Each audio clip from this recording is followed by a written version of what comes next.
Presiden Jokowi memberikan tanggapan soal keputusan Mahkamah Konstitusi yang menolak seluruh gugatan Anies Muhaimin dan Ganjar Mahfud MD.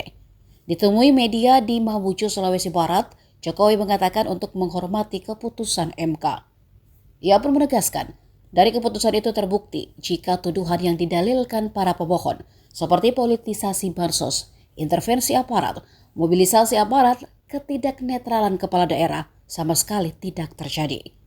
Menurutnya saat ini yang paling penting adalah bersatu, mengingat kondisi eksternal dan geopolitik yang menekan hampir di semua negara. Olehnya ia kembali mengingatkan agar negara segera bersatu dan membangun Indonesia.